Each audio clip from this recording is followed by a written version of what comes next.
On en vient au loupé de l'apprentissage. On l'a dit récemment, ici même, dans beaucoup de secteurs, la boucherie, la soudure, entre autres, on manque de bras. Eh bien, à l'inverse, de nombreux apprentis dans les métiers industriels ne trouvent pas d'employeurs, ne trouvent pas de patron. Reportage Yves Ginca, Thierry Breton.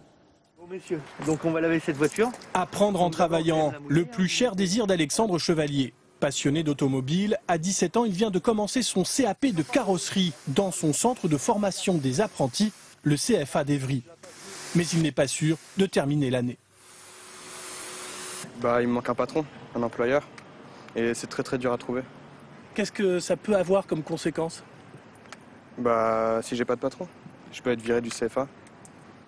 Être exclu du centre de formation, une menace bien réelle. Car l'apprentissage, c'est avant tout un contrat de travail en entreprise. CAP ou Bac Pro, l'apprenti doit être embauché pour ses 2 ou 3 ans de formation. Une recherche d'emploi intensive que Jonathan Fournier, 19 ans, lui aussi en CAP carrosserie, n'a pourtant pas négligé. J'ai commencé à aller en recherche au mois de janvier et j'ai envoyé plein de CV, de lettres de motivation, j'ai appelé plein d'entreprises, je me suis déplacé, pas trouvé encore. Sur les 3000 apprentis que compte ce centre de formation, 700 cherchent toujours une entreprise. Un phénomène qui s'explique par la crise.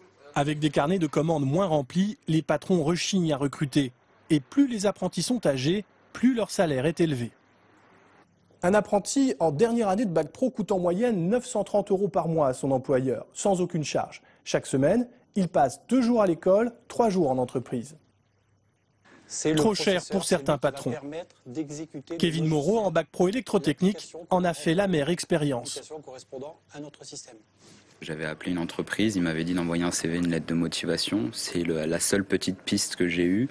Et donc ils m'ont dit que la personne que j'ai eue au téléphone voulait me prendre, mais a eu le comptable et il m'a dit que malheureusement, comme j'ai 23 ans, je coûte beaucoup trop cher.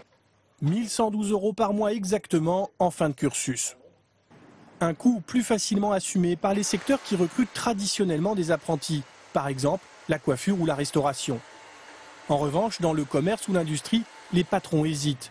En plus du salaire de l'apprenti, il faut détacher un tuteur, un salarié expérimenté qui le forme et donc qui ne travaille pas directement. Dans cette PME industrielle, on a pourtant embauché 2 apprentis cette année. L'investissement qu'on fait en temps de formation sur le jeune, il est au détriment de la production. Donc ce ticket-là, c'est le choix du chef d'entreprise. Nous, on assume ce pari parce qu'au terme des 3 ans, on a un collaborateur parfaitement formé à la fois à son métier et à la fois aux outils et aux process de l'entreprise. Au total, 20% des apprentis ne trouveraient pas d'entreprise dès le début de leur formation. A l'inverse, certains secteurs comme la boucherie ou la charcuterie manquent cruellement de candidats. Et puis un mot de l'actualité.